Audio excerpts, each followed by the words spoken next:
Welcome to Talk, ladies and gentlemen. Today is August the 29th, 2024. We're going to be talking about AEW. I got batteries after me. We're going to be talking about AEW. They made a lot of matches for All Out. I don't remember every single one of them. I know there's going to be a world title match. There's going to be Adam Page will be versus Swerve Strickland. I will tell you guys more about that as well. Daniel Garcia. So let's get the segments here. We got MJF coming out, and he's talking about Will Ospreay, what happened at All In, and all that stuff. He's not happy because Mr. Will Ospreay had to cheat. Technically, he didn't cheat. He didn't ask Daniel Garcia to come and help him, and all that stuff. And then I think he was talking about Daniel Garcia as well. He said he lost his Dynamite ring. He lost his title. And I guess Daniel Garcia is the one that took the ring. So MJF was talking a whole bunch of things. And then he got attacked by Daniel Garcia. And Daniel Garcia was about to put this man through, trying to do a power driver. The same thing that MJF did off the turnbuckle. He tried twice. But he got reversal by MJF.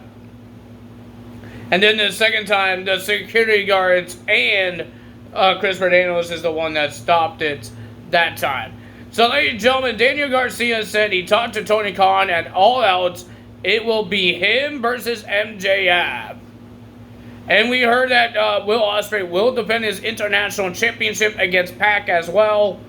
We will have... Oh my god, there's so many matches that they made because it's next weekend. Ladies and gentlemen, and then the beginning of the show. We got interesting music. We didn't know who it was until his name popped up.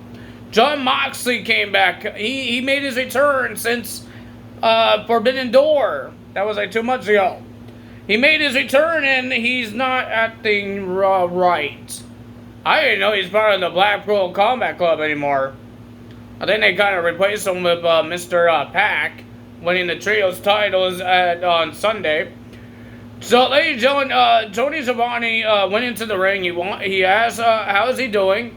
We haven't seen you for a while. And Jon Moxley wants somebody. He wants a conversation with somebody. And that person is Darby Allin. Darby Allin is not there because what happened in the coffin match. So, he wants a conversation with Darby Allin, but he told Darby Allin that he's not hard to find. And then, he was about to walk away. Tony Schiavone was saying some words, and then he came back and he told Tony Schiavone, this is going to be hard to wrap up in your head, but he's going to try. And he says, this is not your company anymore. And then he walked away. I thought he was going to attack Tony Schiavone. And then later on the show, we got Jon Moxley. The cameramen are trying to get, or the reporters, trying to get answers what he meant for, like, what was he trying to say? And then he talked to some staff people that I don't know who they are. And he says, you know what we need, and then these guys got attacked by a woman. And it was a Mariah Shafar. She attacked. I thought it was Becky Lynch. My God, I thought it was Becky Lynch. I didn't know who it was until she showed her face. I still didn't know who she was. I thought it was Becky Lynch. I had to wait until somebody say her name. And then we don't understand what's going on with this. Does this mean Shane McMahon making his debut? Shane McMahon and Jon Moxley and Shafar now as a team? I don't know. Did they break up the Blackpool Combat Club, or they just got rid of Jon Moxley from the team? It looks like he's out of the team and he has his own new team. I don't understand when every time they break up teams, it's not because of a betrayal, it's just they don't care about it. They said, okay, we don't want this faction anymore, so let's just scratch it off. At least in WWE, when they have break up teams, they have a betrayal. It makes sense. AEW's breaking up teams does not really make sense. So first match of the evening, we got Adam Page versus Ishii. It was a pretty decent match. It was pretty. These guys were knocking each other out. But the winner of that match was Adam Page. Adam Page gets the win, and ladies and gentlemen, Swerve Strickland came out. He said a whole bunch of things that they were talking trash to each other. But the major thing is that Swerve Strickland issued a challenge to Hangman Adam Page at All Out in a straight fight. But Adam Page did not answer. He just walked away. And we heard that I think it's the New Japan, no, the CMLL Women's Championship, Willow Nightingale will defend her title against Chris Statlander at All Out. But the stipulation for their match in the pre-show of All In, if Ishii and Willow Nightingale wins, she could choose the stipulation for All Out. If Chris Statlander wins, she could choose the stipulation. So Willow Nightingale made her decision into a Chicago straight fight, because she'd been in a whole bunch of them. We got a whole bunch of interviews. I don't remember all of them, but we know the future of Bryan Danielson as a world champion. I'll tell you guys more about that when we get there.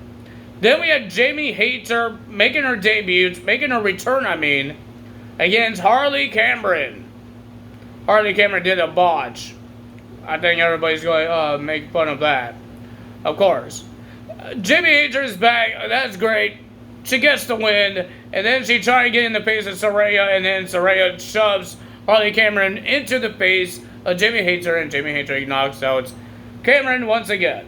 We had a Mariah May's celebration. Ladies and gentlemen, she was just wearing a robe. And Tony Schiavone, there's something wrong with this guy. Like, the guy he's speechless. He didn't know what to say. He says, you are the new, what is it now? She says, I'm the new women's champion. She says, but she's not doing the celebration in Champaign, in that place, that city, or whatever it is. She's saying she's not going to do a celebration, but I guess she's going to show who is the champion. She took off her robe. She was in the nightgown with the Women's World Championship around her waist, and then she's covered up and says that's it. And she ran away. And Tony Schiavone, the guy is still speechless. Like, I guess he'd never seen a girl in a nightgown before. The guy was speechless. He almost dropped the microphone. We have an 8-man tag team match. All-star 8-man tag team match. We got Orange Cassidy, Hook, Mark Briscoe, and Kyle O'Reilly versus The Learning Tree, Brian Keith, Big Bill, and Chris Jericho, and teaming up with Roderick Strong. I thought it was a pretty decent match. I like these type of matches. But the winner of that match was Orange Cassidy. Orange Cassidy's team. Hook was, I think Hook is the one that got the win for the team. And then we got the Undisputed Kingdom, Mike and Matt Taven, and Roger Strong attacking Hook. And everybody else was doing a brawl outside the ring, and it looks like Roger Strong wants the FTW title.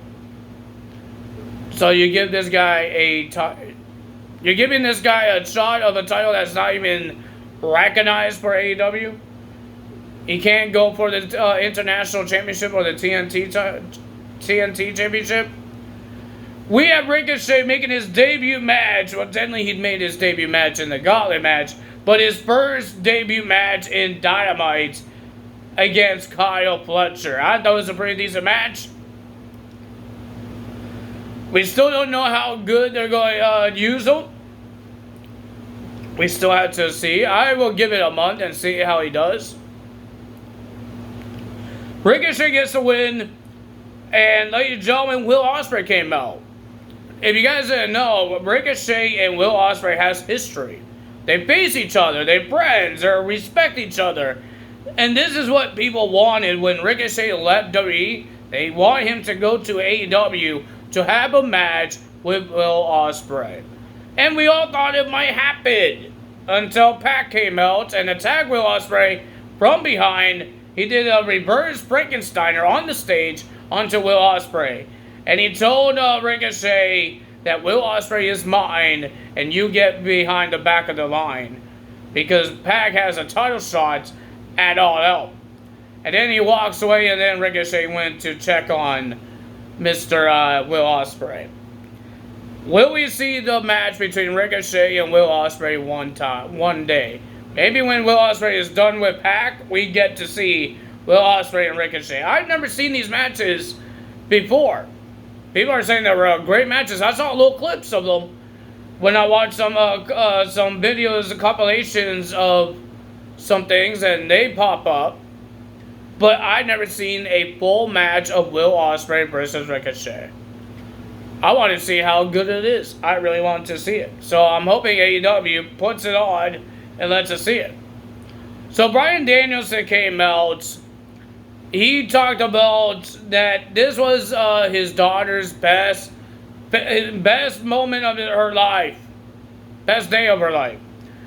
And ladies and gentlemen, he says, because she went to like some place for Peppa Pig, so that could help as well. Why is it the best day? But even Bryan Danielson says this is my best moment because he won the world title, and he did announce that his contract expired on August 1st.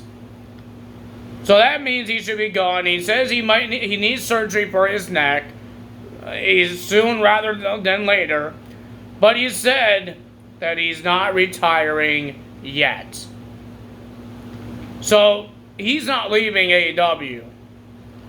But he says whenever he loses that world title, he retires.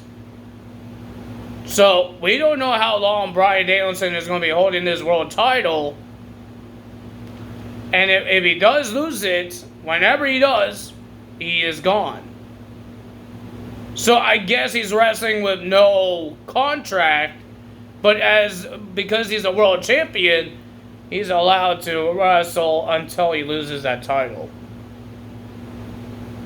And then he says All Out is in 2 weeks, so technically he made an open challenge to anyone to face him for that world title. There's Jack Perry on the Titantron.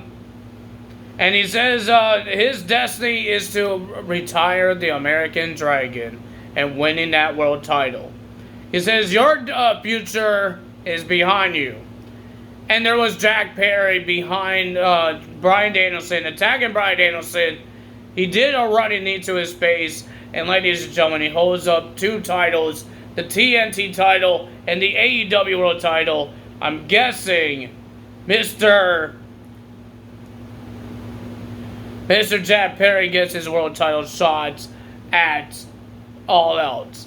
So I don't know if I missed some matches. They put up a lot of matches for AEW All Out. I will look at the list of the matches. But ladies and gentlemen, if you guys enjoyed this video, hit the like button, leave a comment below, hit the subscribe button, hit that notification bell. We have a big weekend happening. We got Emergence. We have Bash in Berlin. And next weekend, I think we got NXT's No Mercy, I believe. Isn't that next week? No, that's this Sunday. So we got 3 pay-per-views happening this weekend. And then next weekend, we got All Out happening. My goodness, there's a lot of things happening for these 2 weekends. Big things are happening for the shows, for wrestling, professional wrestling. Like I said, rest in peace to Psycho Sid. It is still upsetting to hear that he passed away yesterday. Yeah, it's a hard thing to hear. I think it was like 2 days ago that he passed away. It's a hard thing to hear. It's really horrible to hear that legends of the WWE or any type of wrestling and legends pass away, because that's like your childhood. I haven't seen Psycho Sid wrestle a lot back then because I wasn't watching wrestling. I wasn't watching wrestling when I was a kid. I watched it when I was a teenager mostly. I watched a little bit when I was a kid, but when he was wrestling, I was a really, really young kid. I didn't know what wrestling was. So, yeah, I haven't seen a lot of Psycho Sid. The last match I saw him, he had a match with Heath Slater. Like, upcoming weeks before Raw 1000. I think he showed up at Raw 1000. I think he did. Like, I think it was a no disqualification. There was APA, and Heath Slater tried to run away, and all these legends that he faced was on top of the stage and making sure Heath Slater doesn't run away. So yeah, I believe that's the last time I saw him is at Raw 1000 with a whole bunch of legends. But if you guys enjoyed this video, you know what to do. Tell us out. See you guys later. That's all for me today. Tell us out. I will see you guys on Friday morning when we do TNA results. Will we see more NXT stars show up? Like we saw 3 TNA guys show up on NXT. Like Rosemary. We got Joe Hendry, Zachary Wentz. What's going to happen on TNA? Remember, I believe Charlie Dempsey and Jonathan Gresham still has a problem with each other. Will that be a match at Emergence, or they're done making matches because it's almost here? It's on this Friday. That's all for today. That was it. Bye.